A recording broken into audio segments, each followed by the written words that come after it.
The following program is a public service of Gulf Coast State College, WKGC, and Commodore Productions. And now, the Military Hour with Carrie Dieter. Welcome to another edition of Military Hour. Very special guest today, Mr. Al Turnquist. He is a Korea War vet, and I want to welcome you, Al. Thanks for coming out. My pleasure. Now, you got here from where?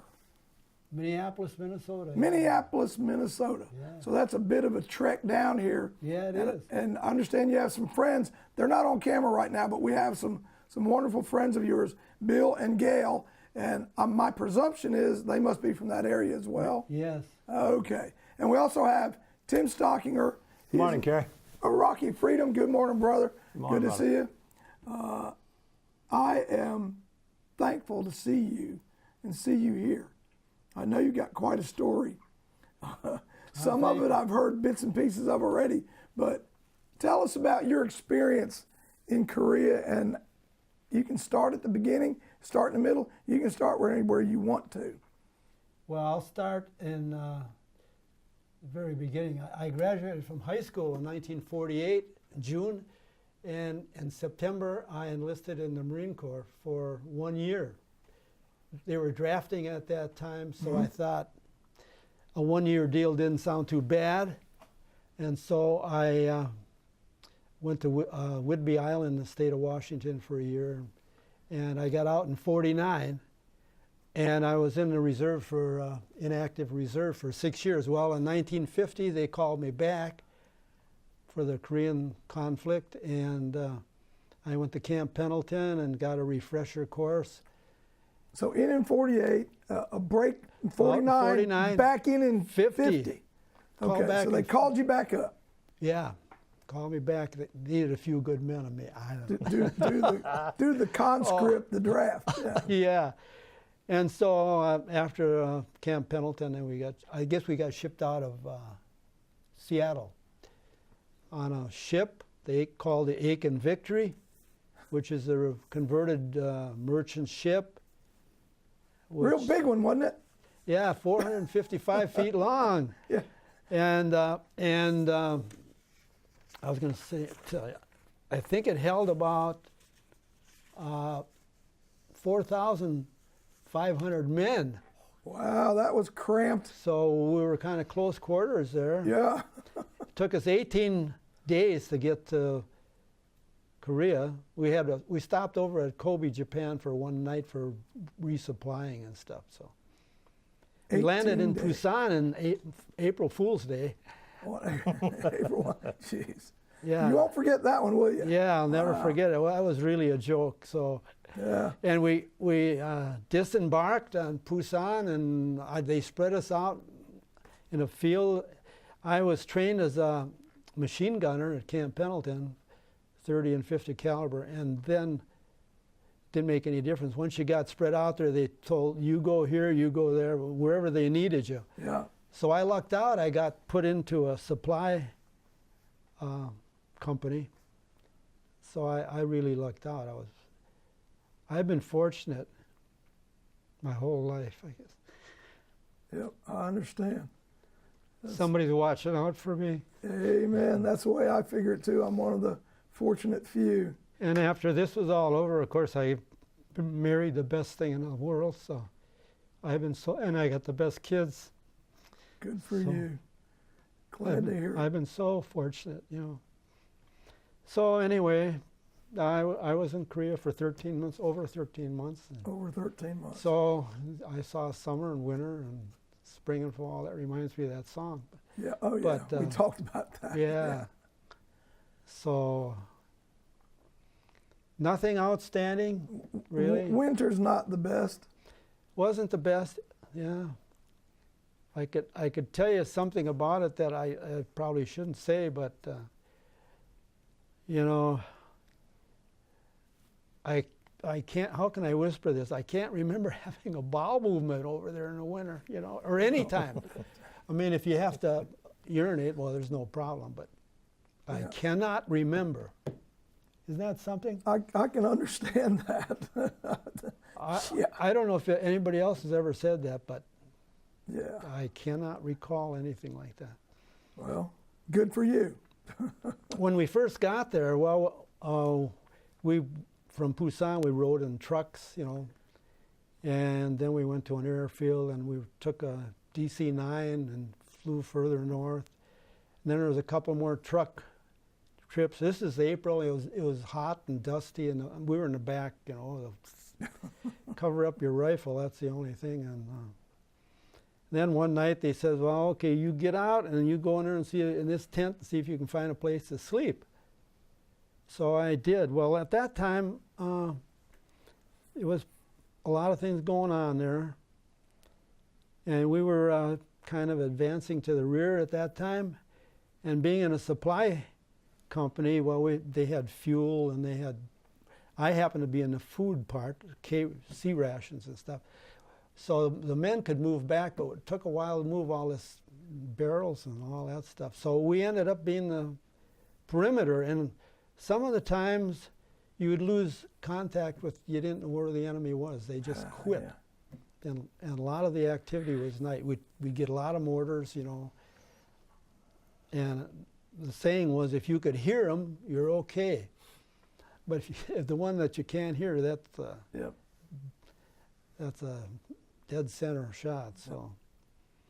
So we set up a perimeter over this big valley, and somebody had been there before because there was foxholes, and I happened to get in and jump into one with a sergeant from Texas, and a lieutenant walked down the perimeter and says, who's down there? And he says, well, PFC Turnquist and Sergeant Goss. And he says, come with me, Turnquist, we're going to go on a patrol and see what we can find out there. So they gave me a few hand grenades and a carbine and a .45 and headed off into the rice paddy. It's nighttime. I mean, there's no moon. I just got there. I don't know what's going on, you know. And there was must have been 10 guys on a patrol. I happened to luck out. So I was the last guy, so I tried to stay in contact with that guy ahead of me. Yeah. And thank goodness I did. And we just rousted out a few homes with mama-sans and stuff, and no contact with the enemy. Well, we had a guy in the back in the perimeter. We called him Sacky Brown. He used to drink a little bit, and he was on a machine gun. He was a machine gunner, and he'd open up every 45 minutes. You know, you'd see the tracers going out. And, well, here they come, you know. So you'd stand up and look out there, and you see things, you know. So I just hoped he remembered we went out there, so when we came back, oh yeah, he'd know we were on his side. Don't need any friendly fire. No. Yeah. Don't need that. So we lucked out again. He didn't open up on us. So, and otherwise, you know, it was. I was with the advanced dumps for sea rations, so we were just behind the front line. So they'd come down and pick up their, you know, we'd have medical team that'd come in and get food for 15 guys and go up there. And so you know, that's the way it was. I don't know what else is outstanding about it. Otherwise, it's just general getting the food to the troops, you know, sea rations. Well, you know, takes everybody doing their job to make things work and make them work where they're going to be effective for everyone. I'm sure you've seen, I shouldn't say I'm sure because I wasn't there with you, but you've probably seen things that you didn't want to see, and then things you won't forget ever. That's the unfortunate part of war. Yeah. But I'm interested to know about your experience at Pendleton. Oh, really? As a young man, yeah. How did you like boot at Pendleton? Well, I went to boot camp at San Diego. Oh, I'm sorry. I thought you did. But when they called me back, I had to get a refresher course. Yeah, I was going to say, you had to be reintroduced, didn't you? Yeah, in case I forgot some of that stuff. So I started carrying machine guns up and down the hills, you know. And that's fun, yeah. Yeah. Were you carrying 50s? Yeah, 30s and 50s. They were heavy. Well, the 50s you had to carry part of it. You get the bipod. One guy would carry that, and the other guy would carry the other part of it. So, yeah, they got to be heavy. But so yeah, it's the boonies out there. I mean, there's hills going up and down, and but you know, I try to do what I was told. You know. Yeah, I tried to, but sometimes I think I pushed up half the United States because Yeah. I knew it wasn't a joke, but I thought I had to keep a little bit of a sense of humor, especially being a runt. And I was bound and determined they were not going to break me. And try as they might, they never did, but they came real close. But yeah, I think I pushed up the United States, man. Get down and give me 20. Get up. Who told you get up? Give me 20 more. I mean, you know how it goes. So, but anyways, Yeah. I'm that stupid, that hard-headed, that tell me I can't do something, then watch me. There you go. Yeah. You know, I might not be able to, and I'll die trying, but I'm going to do it. One way or another, I'm going to do my best to do it. So, and your grandson is now a Marine also. That's right. Yeah, he's now at Camp Pendleton. He's a defense attorney for the Marine Corps, and doing very well. Yeah. Now, there's a profession that I could never be in one way or another, defense or prosecutor, because, I mean, like, you know, they're just all, or judge, forget it. I could not be a judge. Because it's like, I'd be like, if you're in my courtroom, well, you're just guilty. You wouldn't be here if you weren't. So anyway, also why my police friends tell me I'd never be able to be a cop. So, yeah, okay, good. So I never attempted those professions. I never will. There you go. But name it. And how long's your grandson been in now? Oh, he's probably been in for I'm guessing about 4 years, something like that. So he's due for a change in location. So I don't know if he's going to be a career person or not. You know, he hasn't decided yet either. So it depends on where he gets deployed next or what happens next. And his rank is captain. Is that what you told me earlier? He's a captain. Good deal. Yeah, great. Yeah. Good for him. Been doing really good. Yeah. And his wife, she's working out there too. She's working on her master's, so Terrific. yeah, they're doing good. Absolutely wonderful. Yeah, they live in Oceanside, you know, right outside of Camp Pendleton. So I got another question for you, Al. May I call you Al? Sure, Okay. by all means, I feel like I need to call you boss. I mean, Oh no! yeah, I mean, I have the utmost respect for any World War II vets, any Korea vets, you know, all vets, non-vets. But were you staying in World War II barracks while you were stateside? You know, them off-the-ground things that were built on piers. Were you in any of those? No, The barracks? no. What kind of barracks were you in when Where? here stateside? Oh, well, boot camp, San Diego, yeah, and Camp Pendleton. Just that training. We didn't stay here very long. Yeah, you know. but what kind of buildings were you in those places? Do you remember? Oh, geez. No, it'd probably be like kind of Quonset huts or something like that. Okay, I got you. I don't know. Yeah, because we stayed in the old World War II barracks in the Army. That's what when we did boot and all that. Yeah, we were in those old wooden buildings. Oh, okay. Pull fire guard, you know, Yeah, all that good stuff. Stay up and watch it so it don't burn down. No hot water, you know. But Yeah, no, there's some things I don't remember, you know. oh, I understand. But yeah, what we stayed in was just, just basic Marine Corps stuff, you know. Oh yeah. My wife still asks me how I can take a cold shower when we run out of hot water. It's like, I didn't have hot water when I was in the Army. It's, if you don't have it, you don't have it. You do what you can do. I said, once you get in it, you're okay in like a couple seconds. That's you're right. good. So- That's right. It's mind over matter. Once you get in Oh, yeah. there, yeah. Keep going. I do that now. Well, I go swimming once in a while now, and I get in that water. Ooh, it's cold, you know. Yeah. But then you get used to it. See, now what you just said is something my father taught me. And he told me, he says, kid, sometimes he'd say boy, but he says, let me tell you something. He says, if you don't mind, it don't matter. Yeah. You've got to be strong enough here Yeah. to get through it. Yeah. And I never forgot that. When you just said it, I was like, boop. Yeah. Yep. Oh, It's like I now- heard. Good time to chime in, guys. Yeah. I get clean a lot faster in cold water. This mind over matter, it does matter. Minnesota, as far as I'm concerned, there is no swimming in Minnesota, ever. I live in Florida for a reason, so you can just get off this cold water. Now, where do you hail from, Tim? I don't know if I'm a Missouri boy. I'm right out of the St. Louis area. I am. Okay. And I just have to kick off here on some of Al's stuff. First, I want to thank both of you. You didn't really go into that, but yeah, there's more than just one veteran sitting here. We happen to have one Marine in the house. Carrie, thank you very much for your service with the Army. Yep. And I can't imagine spending 28 years of my life doing anything else but the Army. God bless you, and thank you. When you said there was nothing spectacular about your service, the day you raised your right hand, brother. Amen. That's the day you became a Marine.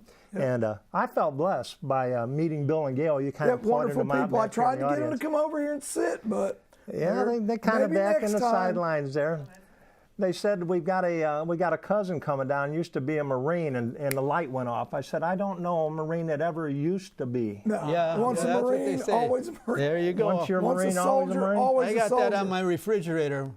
There you go. My grandson gave me that, the magnetic thing. So Yeah. Once a Marine, always a Marine. Good deal. There you go. There you go. And and you hit on something else I think we all agree with, and I sense the emotion. If it wasn't for that silent crowd, the wives and the families and the kids and stuff, none of us would do well. You got to have that support element. There ain't been a troop made it alone that I'm aware of yet.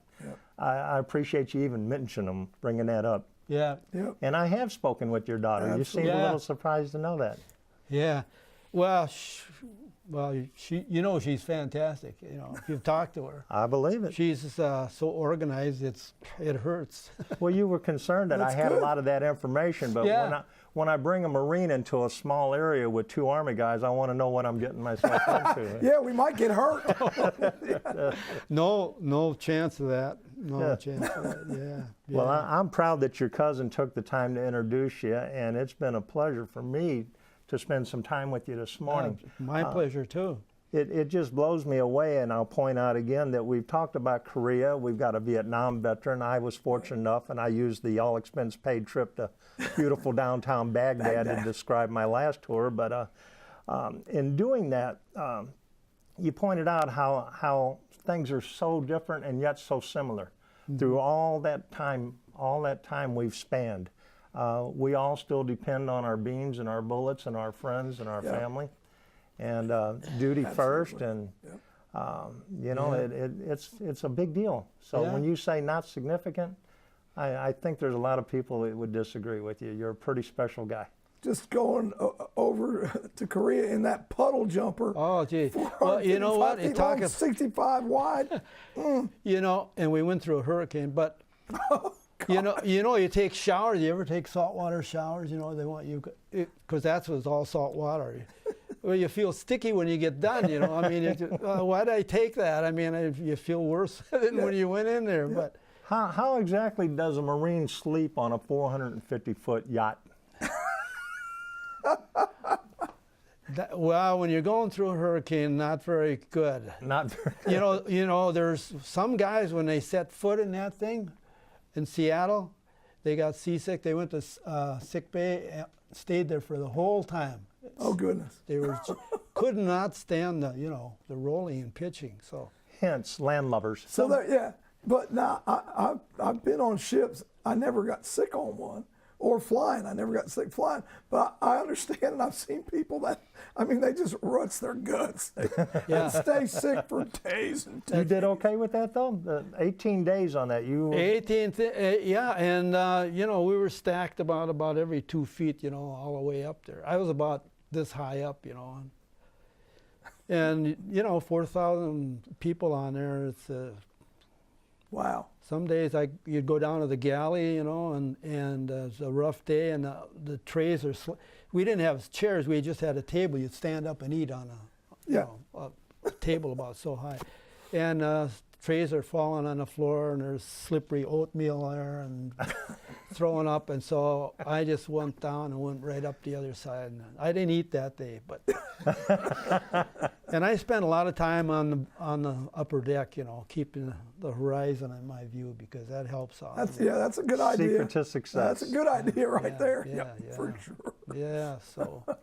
Wow. Yeah, I look at your pictures here, and again, there's a reason why I weren't a Marine and a sailor, because they like to float on stuff. And, See, and I guess you guys, Iraq, you had MREs already, didn't you, in Iraq? you know, actually, I'm going to give Army credit here. They were, if you had the privilege of being able to get in on operations base, you had some fine dining. Otherwise, yes, sir, you lived on those meals ready to eat. MRE. Well, guess what I had? I had the same thing you had. We had sea rats. Sea rations. Yeah. Yeah. I think they gave those things out from World War II through Korea to Nam. And your favorite choice of the sea ration kit had to be? Chiclets and the cigarettes. I'm a non-smoker now after the cancer, but in any event, no, I like the ham. I did like that. Did you ever get the can with the gingerbread in it? Yeah. Oh, man, I Yeah, used you to could love trade that stuff. I traded a lot of stuff for cigarettes and chiclets. Yeah, I didn't smoke. I tried everything. They give you chewing tobacco and cigarettes Yeah. and pipe tobacco and all. But I didn't smoke. I tried them all, but it didn't take. So. These were little bitty packs. Had like, I think I had 3 cigarettes in them. Something like that. Well, Not we much. get a pack, you know, Lucky Strike goes to war. Yeah, yeah. Well, I'd save them up, you know, and changey, and, you know, get my clothes washed once in a while Yeah. and pay off by that stuff. So. You Pay were off- actually pay off for trading Mama stuff Son. for goods? Yeah. Yeah. Everybody, Can you imagine that? everybody does. I suppose that's against the law, but Well, it doesn't matter. We're way past that Yeah. now. So yeah. anyway, Time has expired on that. Yeah, Statute of I hope so. limitations. I hope so. yeah, they had a unique way of kind of looking the other way anyway. So you know, Yeah. you ain't supposed to do that, and I didn't see it. Yeah, some guys, they get R&R, you know, and Yeah. they'd send them to Japan. Well, I didn't luck out. They sent me down to Wanju and for a week or so. But that was my vacation. Goodness gracious.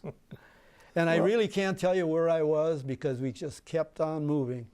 And the advanced dumps, you know, we didn't have much food, so we could easily pack up and if you go back or down there or whatever. So we moved all the time, and I didn't know where I was. No, they never told you. Let me ask you this, Al. I kind of picked up on it when you got out of your first year of active duty and you had your year of ready reserve, and all of a sudden this brown envelope Yeah, shows up at the door. yeah. Can you remember that first aha moment? Did it burn in? No, I mean, that's what I signed up for, and it's my turn, so I'm proud to serve my country, you know. So Yeah, Proud for you. absolutely. The reason I ask, I got one of those brown envelopes. I went through that same cycle. Okay, yeah. And my wife said, well, what are you going to do? And I said, you know, this is not an invitation really that I can Turn not down. RSVP. Yeah. I'm going to have to be at this gig. Yeah. But for that moment, you really do kind of come to the world stops spinning for just a second. Yeah. And, Yeah. and the reality hits. And, Gotta go. and then you second guess yourself. Can I still do this? But you know, once it's ingrained, I think you probably did like I did. You pulled your boots on and you packed your bags and out the door you went. Got to do what you got to Gotta do. do you what go. you gotta do. That's right. Yeah, Play. yeah. I looked at it this way: play the hand that I was dealt. Yeah. Now, a lot of people don't know this, and I would imagine with the internet and all that, you can look it up now. But they were going to do this lottery number pull for draft, and in those days when I was drafted, I was a late draftee in '71. But the draft was set up to take the oldest guys first. I guess they wanted to keep the younger guys as fresher replacements if needed later. You know, let's take the old guys first. But anyway, first draw, if I remember correctly, and it's all by birth date. And my birth date, first draw, my number was 363, which meant I'd never go. The higher the number, the less the odds of you being drafted and going. Okay, great. So then they decided, well, we're going to do another draw. Wait, it was going to be one draw and done. So then, for 70, they did another draw, and my number was 43. Uh-oh. And I'm thinking, well, wait, that's for people. That's less than the other one, isn't it? But yeah, so good. That's good. No, that's not good. The lower, because I'm going to go. Oh, wait, but that doesn't apply to my birthday, because I was born in 51. So that means they pulled it again that following year, 71, and my number was 30. See ya. Bingo. Gone. Yeah. But, you know, like we were talking, the point is you do what you have to do. I wasn't going to run away. And I went to school with some guys that Canada, they went. And as far as I know, they're still there and they can stay there. Amen. That's just the way that is. But with me, probably not with others. But, you know, you got to make the best out of whatever hand you're dealt and trust in God and His providence. And There you go. things are going There to you work go. out. So, That's- got to believe in something or you can't believe in anything. yeah. So, but in any event, I didn't mean to go down that rabbit hole. I do that a lot of times. But in any event, That's fine. Yeah. now Al, I got one more question. You may not want to answer this. Of course, I think you should wear it as a badge of honor. You were drafted you were enlisted in 50. The year before I was born. How old are you, Al? 87. 87. Wow. God bless you. You look wonderful. Yeah. I certainly hope your health is stable and good because Yeah. it looks like it. I've been fortunate my whole life. Yeah. Somebody's been looking out for me. I understand. I feel the same exact way. I'm so lucky. Yep. I've had some experiences that I didn't want to have on several different fronts, but I look at it this way: after a heart attack and cancer, and got the diabetes, the AO3 we call that one, and I'm good. Yeah. I'm happy. I'm breathing. I'm happy. Well, they say what don't kill you just makes you just a little stronger. Or makes you a character. I've been called a lot of things.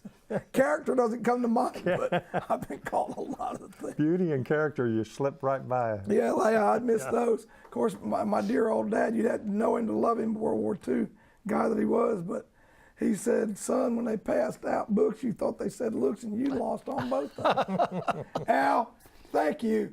God bless you. My pleasure. Bill and Gail, who you can't see, thank you for having Bill, for having Al down. Oh, they're excellent hosts, boy. Can they cook? He cooked breakfast this morning. We had eggs and spam and potatoes and all that good I stuff. haven't had any spam in a Good while. coffee. Have you had spam before? Oh, yeah. Yeah. And SOS. Love SOS. Tim, Yeah. brother, Okay, it's a pleasure, brother. you know I love you. Appreciate it. Yeah. Al, thank Absolutely. you for Well, joining yeah, us this my morning. pleasure. It's Glad I been could awesome. be here. Tune in next week for another military hour. We're having fun. Thanks, guys. Bye, Appreciate you. We're out, Caleb.